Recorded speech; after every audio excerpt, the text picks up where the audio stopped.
good morning, and welcome to Monday. I'm Joe Jaquint, CEO of the Patriot Trading Group, legal, lawful, constitutional tender, a little thing known as wealth insurance, the physical delivery of gold and silver. It is what we do. We're coming up really on 2.5 decades here, right? 23 plus, getting ready to roll the clocks to 24. Speaking of the clocks, on Monday, I don't know, I guess it's Sunday, but on Monday, the clocks roll over. Let me tell you what that means for all of you out there in listening land. Absolutely nothing. We'll be on at 9 a.m. in Arizona time. We'll be on at 10 a.m. Colorado time, just like we have been. This will be one of the first years ever where we don't move. We used to moved there in Colorado for a number of years. We are not going to be doing that any longer. The only change will actually be for me. I'll actually be going through the Phoenix board instead of the Colorado board. And so Ramon will be picking us back up. We're excited about that. I think we've got it all worked out. You never know. Usually the first time we try anything new, we break something. But we think we've got it. We think we're ready for it. So those of you that didn't know, yes, daylight savings time coming to a time zone near you this weekend, unless you are smart enough to live right here in Arizona, because we're dumb enough to say, hey, you know what, the sun's going to be on, however long the sun's going to be on, no reason to change the clocks. Halloween, right? Got Halloween coming up, the trick-or-treaters, all of those things. We don't expect a big turnout where we live, so I don't know if that's good, bad, or the other. Be safe out there. This is a big economic week. This is going to be, it's a split week. So we've got the end of the month coming this week, which means we're going to get all the jobs numbers this week. Expectations for jobs created very low for the U.S. this month. But don't worry. They're going to blame that on GM, but less than 100,000 jobs expected. That'll be out on Friday.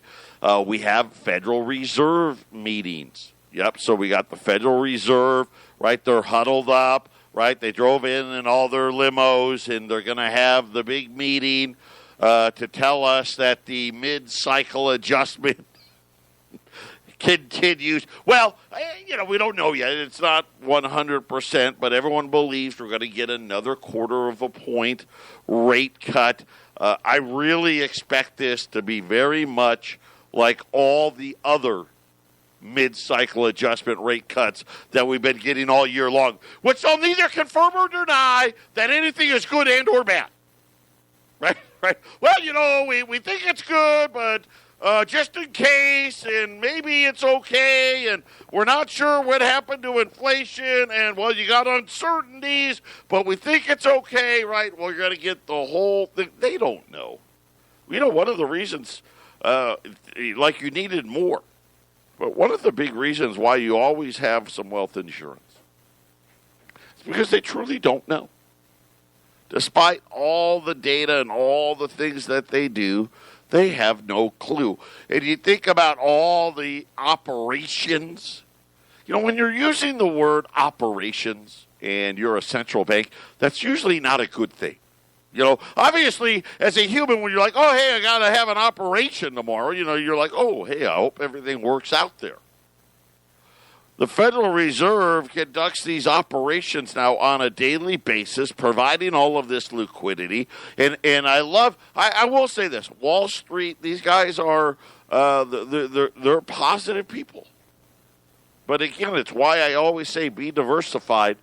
I think the S&P is at an all-time high, but it's, we've seen this now for like 2 years. It barely gets there and then falls back. Today is the one day where there's not a lot of economic data. But some of the data, just to give you, besides the jobs, we got GDP. This will be first look third quarter GDP, 1.6 right now, 1.6 is the expectation. And really anything from 1.2 to 2.2, somewhere in there. I think 1.6 probably about right. This will be the worst number that we have seen in the Trump presidency. We'll have to wait and see how the central bank, because it's the same day the Fed cuts rates. So that'll be I believe it's on a Wednesday now. So we'll have a Fed rate cut. Or actually, we'll get GDP first. We'll get GDP first. Then I think a Fed rate cut, expected to take the Fed funds rate down to 1.5 to 1.75. And then we've got all the other data, jobs data, jobless claims. We got ADP, we got ISM, PMI. I mean, you name it. All the big data points coming Tuesday, Wednesday, Thursday, Friday. But today is the one day, not a lot of data. We got the terrorist al-Baghdadi in Syria. I think now, hopefully we got him. And I say that not to be, cynical or anything, but I know Obama said they got him once, and they didn't. But apparently we got him. He was, I guess, the figurehead of ISIS in that area. Of course, let's face it, created by us when we invaded Iraq. But I think that's a positive thing. The president tweeting today, telling everyone to enjoy the stock market. Patriot Radio News Hour. We'll be back after the break.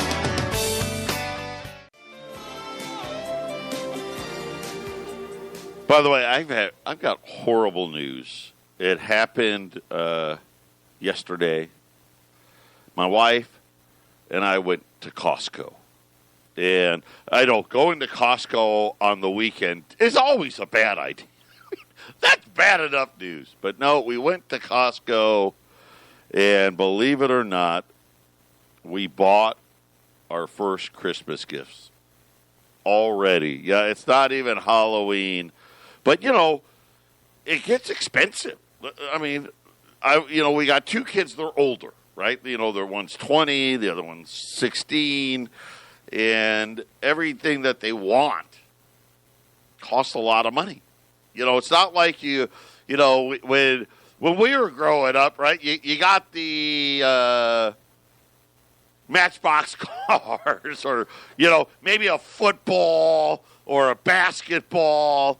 Something like that. Now, I can't say what it is because maybe my kids are listening. I doubt it, but maybe. So I don't want to say what it is, but it was on sale. And so anyway, yes, I apologize to everybody as we all have to suffer through it. Christmas is here, whether we like it or not. Speaking of being here, somebody's here today that hasn't been here in a long time, and she had a little surgery done. Yes, you plug it in, Wendy. Yes, there you go. Obviously, you have now see, too late. She missed it. Wendy had a partial knee replacement, and she has missed couple of weeks, but she's back already, walking around actually fairly well. It's amazing, I guess, how well they can do those things. So I guess welcome back, Wendy. People were missing you. She's trying to figure out how to turn the microphone on. There it is. Say hi. Can you hear me? A little bit. Be louder. Be closer. Can you hear me? We can hear you. Hi, I'm back. Did everybody miss you? Everybody, if she asked you. You missed me. You say yes, yes, yes. She asked me today. I was worried it was a trick question, but I came up with the right answer. Yes, he missed me. I said yes. Actually, today is 4 weeks. Was it 4 weeks? Yeah, I was out 3 weeks because I had the surgery on the 7th. First 2 weeks were rough. I'm walking. I had 20 staples. It's great how they just do that, right? Just staple it. Yeah, just staple it. My scar is pretty icky, and I still have pain down the leg because the nerves are, coming back.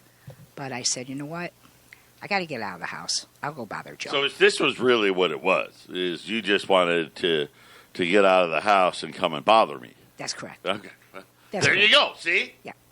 Sometimes people like me. It's very rare, but every once in a while. Well, listen, we're all glad you're back. Thank you. I'm I'm glad you're back. I'm glad too. it went well. Yep. It's all good. And I'm shocked. You seem to be doing really well. I am. I am. I can drive because it's the left leg. I started driving last week, actually. And I ice a lot. You got to put ice it is up. great. You got to ice. But other than that, I'm glad to be back, and just call me and buy coins. There you go. 800-951-0592. The wonderful Wendy is back. Yes. Wendy's like, the headset. Yes, we're getting new ones. It's old. We've had it a long time. I know. We're all old. Oh, so anyway, getting back to the show. The fact that we had to buy some Christmas, but this is our new strategy. We're really setting a budget this year more than we have in the past, and spreading it out because it just. Again, I know they say there's no inflation. I mean, I don't know where there isn't. When we go to the supermarket, when we go to Costco, things are more expensive than ever. I mean, you don't get out of there. I mean, it's funny. $100 is nothing. It is nothing. And I think back, we did the show on Friday about all the things that they've done, all the rules that they've changed when it comes to your money. And it doesn't matter to you today, right? Because today, right, the S&P hit a new high, right? And they're all excited. And mostly because, right, the Fed's lowering rates, the amount of liquidity that has to be dumped into the banks is kind of getting scary now, but it's okay. As long as we think that. GDP numbers are falling again. We're back. This was kind of the Obama GDP, right? Somewhere between, 1.5% and 2%. We're kind of right back there again now. The only difference is deficits are $1 trillion plus. Then how about this one? On Friday after the bell, this data came out that only 1/5 of businesses surveyed by the National Association for Business said that their companies have hired workers in the last 3 months. So just 20%. By the way, that was at 33% in the summer. So another slowdown now. We're down from 33 to 20%. The broadest measures of job gains in this survey, by the way, the lowest levels since October 2012. And again, I think this will fit. We'll see what happens with the jobs number Thursday. But like I said, I'm telling you, it's probably going to be under and maybe well under 100,000 jobs. They say hiring says slowdown coming. More business reporting slower growth and lower sales and profits. Now, I know I saw it today. Somebody said, oh, yeah, well, S&P's getting new highs on good economic data or good earnings. I'm like, earnings really haven't been so hot. They've been okay. And, of course, they're the earnings that are non-GAAP earnings. So what are the real earnings? We'll find out when taxes get reported by these companies. But the non-GAAP earnings, I guess they've been okay, right? I think the best one really had to be Tesla. But everybody said the Tesla numbers were so junked up. The non-GAAP numbers were no one actually believed it. I guess that was my point. But they were probably the best one. Everybody else, so the banks were okay. I don't know about okay. They were okay. C type level. Even the big stocks. We'll get Alphabet tonight. Amazon wasn't good, right? Amazon missed on both the top and the bottoms. Microsoft was okay. We've gotten a lot of okay. Caterpillar wasn't good. Boeing wasn't good. But even now, even the bad companies, they're making you pay that premium. Just be careful. Am I telling you to get out of Wall Street? No, I've never told you that. But be careful. Be careful. But now they're saying, hey, businesses, not only are they hiring a lot less, they're now saying that sales are being cut into. The biggest part was they said that only a third said their firms had lifted pay in the past 3 months. That's down from over half from this summer. So half of the employers were raising wages in the summer. Now it's down to a third and falling. Most of the people in the survey, and again, this is a survey, so I always take it with a grain of salt because I don't believe that half the people are raising pay, by the way, in any means, but we'll go with it.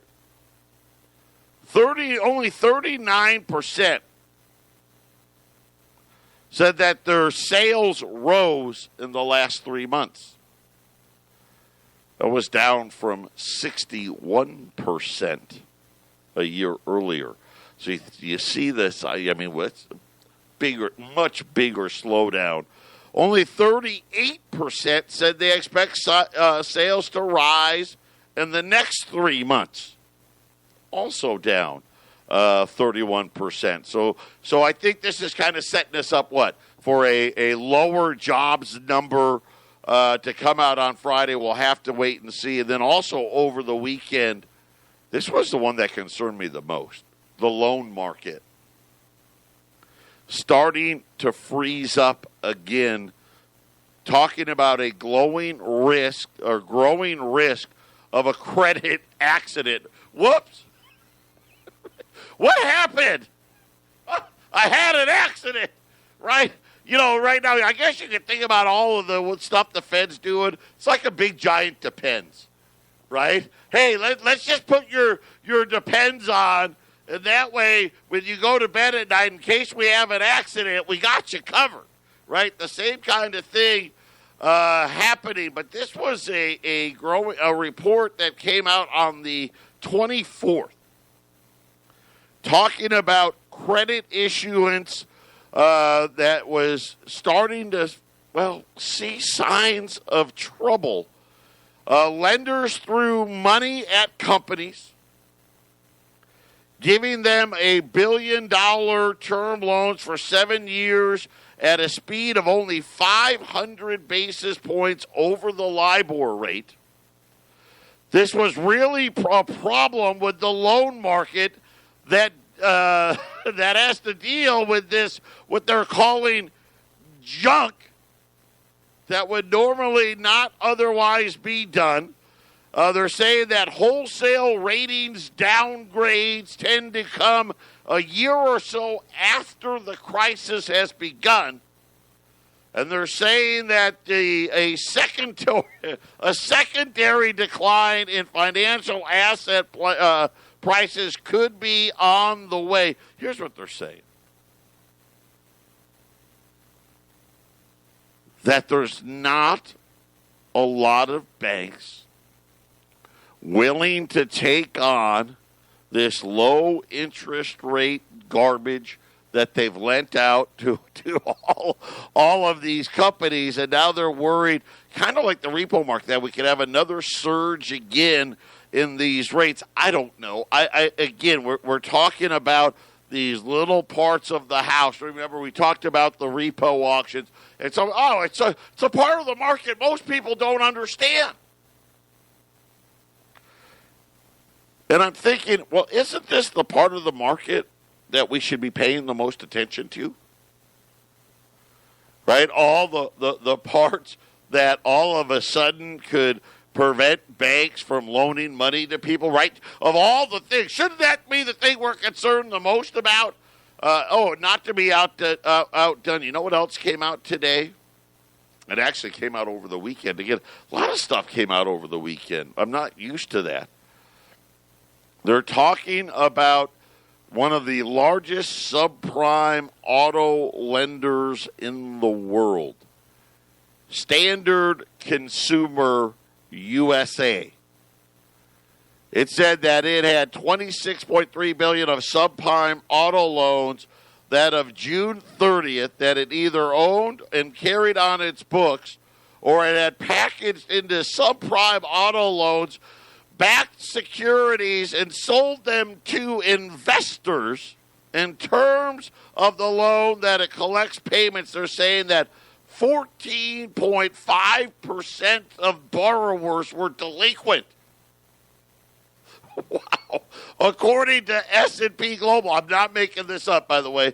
I'm getting this, by the way, Wolf Richter. Nobody does a better job, in my opinion, in the auto markets, especially from heavy trucks to quality loans. But Bloomberg confirming S&P Global now saying 14.5% of all subprime auto loans now delinquent. By the way, that's the highest since the crash. This is the Phyllis Schlafly Report, a daily look at the significant issues of our time from an experienced conservative perspective. Sponsored by Phyllis Schlafly Eagles, this broadcast continues the legacy of Phyllis Schlafly and stands against forces that mock traditional values, slander America, and redefine the family.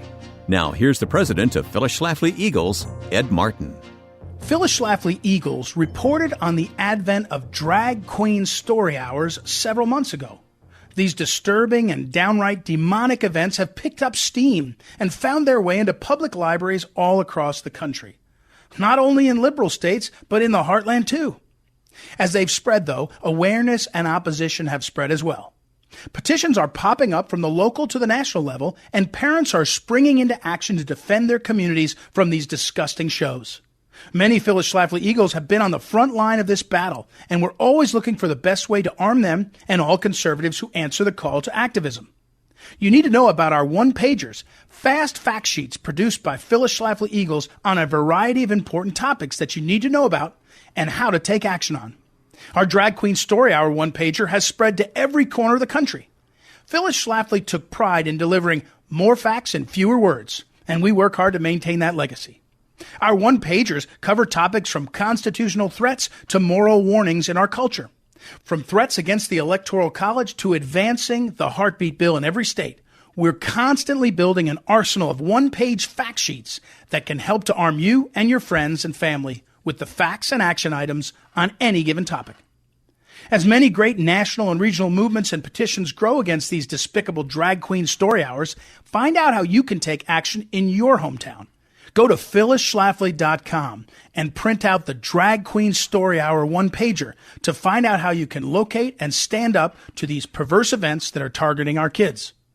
Phyllis Schlafly knew that the key to any effective conservative group was an army of activists who were tuned into their communities and knew how to make themselves effective in voicing support or opposition for issues they cared about. Again, visit phyllisschlafly.com today to find out more about our one-pagers and print them out. Join the Eagles and be an effective advocate for our nation. This has been the Phyllis Schlafly Report from Phyllis Schlafly Eagles. The traditional family is the building block of our communities and country. That's why it's imperative to support strong marriages, respect fathers, and champion stay-at-home moms. At phyllisschlafly.com, we oppose the liberal attempt to redefine the family. To join us, visit phyllisschlafly.com. Thanks for listening, and join us again next time for the Phyllis Schlafly Report. Hiring at 7-year lows. According to S&P Global, they're saying that auto loan defaults. Now, some of them are bad. This company here, this Standard Consumer, they're like one of the worst.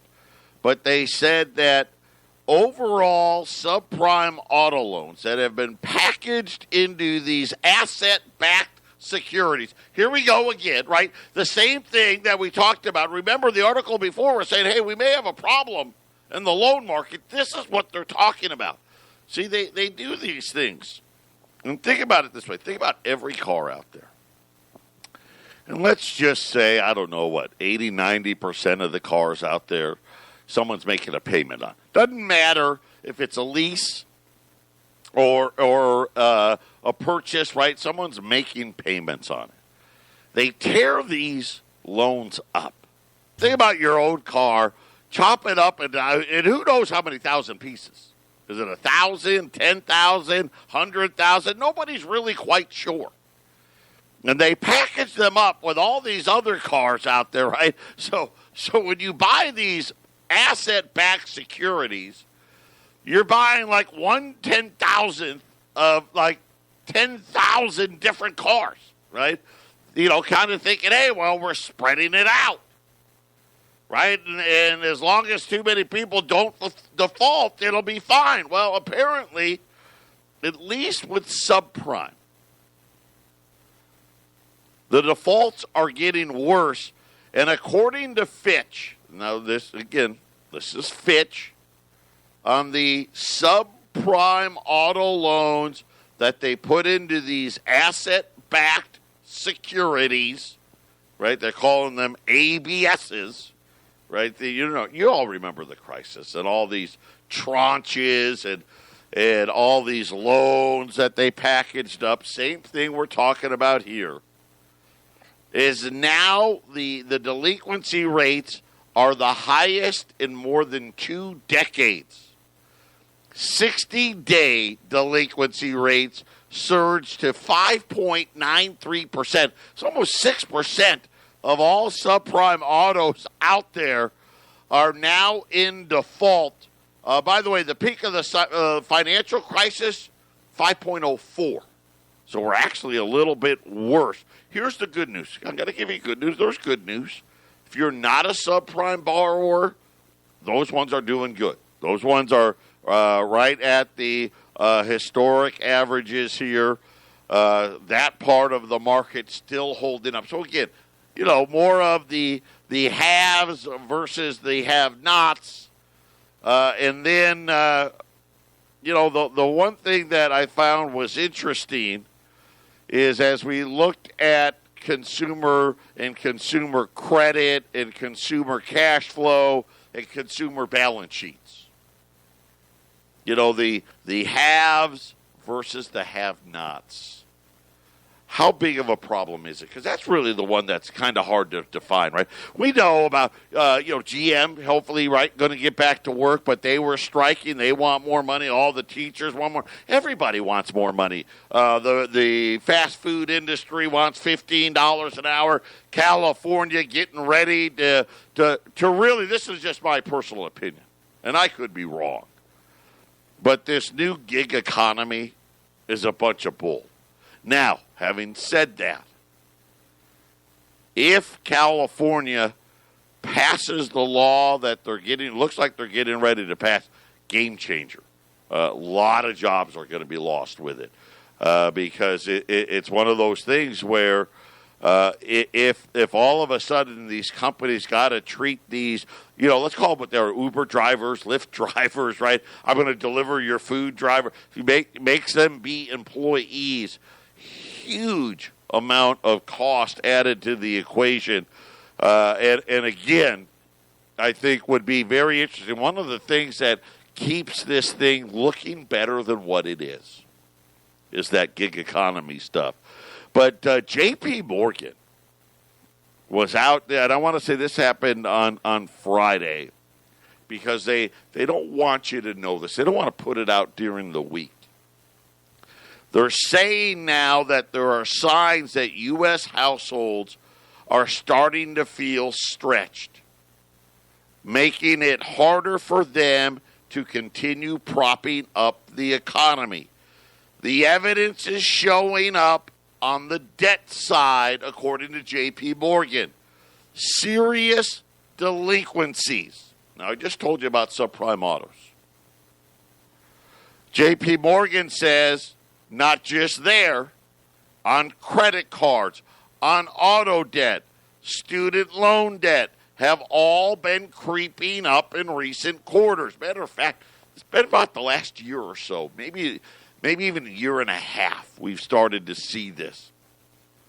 It has pushed some banks to start setting aside more money to cover bad loans and tightening lending standards for credit cards and other consumer loans. So now think about it. The bank's starting to try to provide some, need liquidity. At the same time, they're like, you know what, we can't really start giving out more loans because the consumer is starting to look stretched out. It's kind of one of those things that we just got to watch out for. Is it going to happen? I don't know. But it's something that is very, very concerning. At least for me, I'm like, okay, is this really the trend? Businesses over the weekend in their little survey said, hey, we're down to only 20% of businesses hiring. Most of us that hire, we're not paying more. So that kind of bodes with what Jamie Dimon is saying. We're in a more fragile situation when consumers are more skittish. They say that many banks are also reacting, even as J.P. Morgan was calling the consumer quite strong earlier this month. They're saying that really when they look down at it, they think the strength, at least the best part of the strength, has already passed them by. American Express set aside more loan loss provisions. Discover Card said it lifted loan loss provisions by 8%. Right? By the way, same number from Amex. 8%. Both of them, though. So, the consumer is strong. And that's where I kind of get a little frustrated. I mean, you do 10. My guess is they probably should have done 10, probably more than that even. But raising loan loss provisions 8% and then saying the consumer's holding up well. By the way, those are direct quotes from Discover and American Express. When we return, I'll tell you how many households whose money doesn't equal their bill. 800-951-0592. So we just things to be aware of, right? We know we got trouble with the banks and needing liquidity. The central bank now buying, QE4, but don't call it that. The size of these auctions continues to have to rise. I wonder what they'll say about it in the meeting. My guess is as little as possible. But we'll have to see. Then we hear from J.P. Morgan, who said during its earnings call, the consumer's doing quite well. Now, they announced earnings a couple weeks ago. Over the weekend, one of their analysts says the exact opposite. Says, hey, we're starting to see some issues here. Right? In Fitch and S&P both warn about subprime auto loan defaults. Discover Card and American Express both have to increase loan loss provisions by 8%, but both of them on their conference call said the consumer's doing well. And then UBS.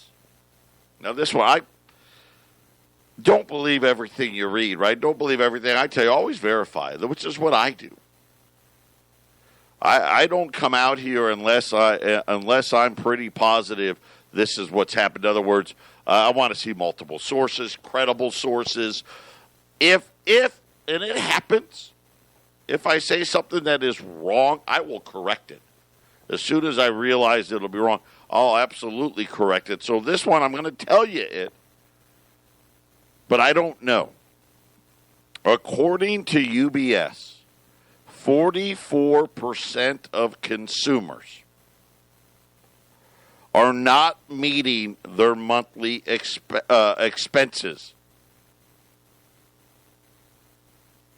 44% of consumers are not meeting their monthly expenses causing UBS to call it a two-tiered economy. Wow. Now, I hope that's not right, but it probably is. I don't disagree with that whatsoever.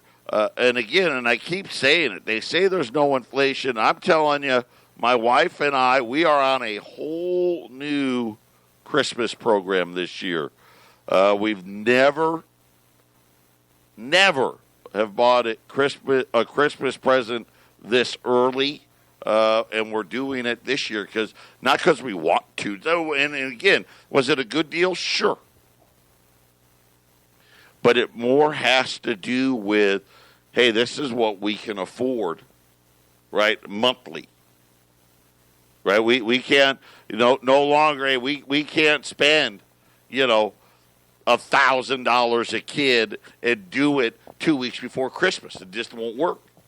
Got to spread it out. Right? It's kind of like, look at auto loans. What's the big thing with auto loans? Years. Time. How much time? Right? Used to be, you have an auto loan would be 3 years. Right? And then it was 4 years. And then most of it, as I became an adult, it was 5. And then it went to 6. And then it went to 7. Now, new car loans, 8 years. And the reason is simple. Because they have to spread it out. Right? They have to spread out the payment. Hey, listen, if it was only a 5-year loan, there's no way I could be able to afford it. Right? I need more time. Spread me out. Give me 8 years, 9 years, 10 years. I would imagine eventually this will come to housing. Right? Forget about a 30-year mortgage. We're going to need a 50-year mortgage. But don't worry. They'll still tell us, hey, there's no inflation and everything is going to be wonderful. And this is why you put gold away. All of these things, right? You just put it away. And then you hope, hey, listen, I want these guys to keep it together. Right? I would love it if Jay Powell actually knew what he was doing. I would. It'd be great. But everything he does is an indication that he doesn't. 800-951-0592, Patriot Radio News Hour. Here on a Monday. This is going to be a big week. Today's the slow day. Not a lot of economic data out. We had a few earnings out, nothing to really speak of. The big stuff starts tomorrow. Wednesday being probably the biggest day. Federal Reserve rate cut, most likely right now. Wall Street's got it at 93%. Right. Right, but again, I don't really know that it's been helping. They've been cutting rates. Rates are going to be 1.5%. Has it helped? I mean, the economy is continuing to slow. GDP is going to come out Wednesday. They're at least right now saying 1.6%. And you think about the amount of money, the amount of debt that we've had to go into to get it. Matter of fact, I haven't even checked the debt clock. Let me check it. I wonder if we crossed $23 trillion. I know that on Friday we were closing in. I think we were, less than $90 billion away from $23 trillion. I was hoping we could get to the end of the year. Yeah, there you go. Now we're like $75 billion away from $23 trillion. Yeah, it'll be fine. We're a big economy. We can print as much money as we like. Patriot Radio News Hour, final segment coming up.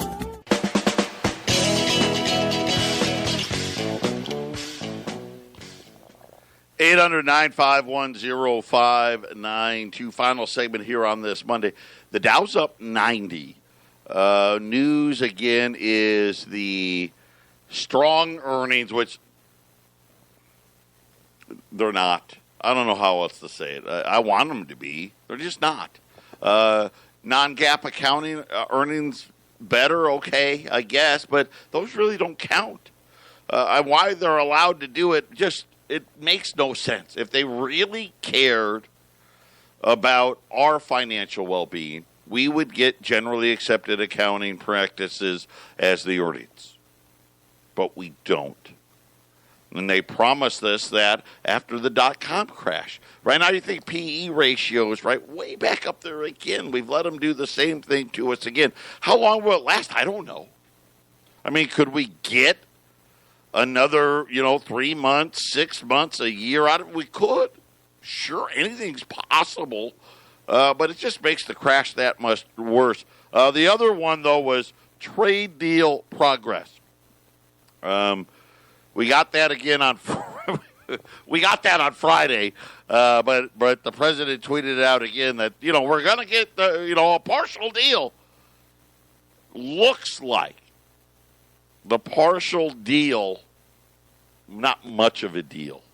Looks like China's going to agree to go back to buying the same amount of food they were buying before the tariffs. So if you go back to 2017, China purchased about $20 billion worth of agricultural products, and they had been purchasing that for the last several years, like 2015, 2016, 2017, right around that $20 billion level.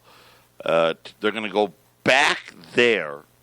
We're going to agree to no more tariffs, and they're going to talk about possibly letting some financial institutions not have to have a Chinese partner. So remember why we started the trade war. We wanted them to stop stealing our stuff. That's not part of phase one. I don't know how many phases either. I mean, is it 2 phases, 3 phases, 4 phases? But I don't know. In the Art of the Deal, I missed this chapter when I read Art of the Deal. No offense, and I don't mean to be critical of the president. Someone's got to do something, but unfortunately, Larry Kudlow has been gotten the president's ear. But we'll see. Too early to tell. Haven't seen it yet. Get ready. Ford just announcing that they're going to be laying off 450 workers. They're going to discontinue the Flex crossover. So another car company. General Motors just settled its strike, and I think about it. What a great deal for GM. Yes, the union workers got $11,000, but GM got to close those plants. I mean, really, that was kind of the deal, right? How about we'll give you $11,000 and you forget that we're closing plants. So GM, the way I guess GM now has a number. Hey, if we want to close a plant, we need to charge you we need to give you $3,666 per plant closure. I don't think that's going to save a lot of plants from heading to cheaper places. Patriot Radio News Hour, not a lot today. Listen, tomorrow will be better. This week is gonna pick up quick. So be prepared. The markets could do anything and everything. We'll be back tomorrow.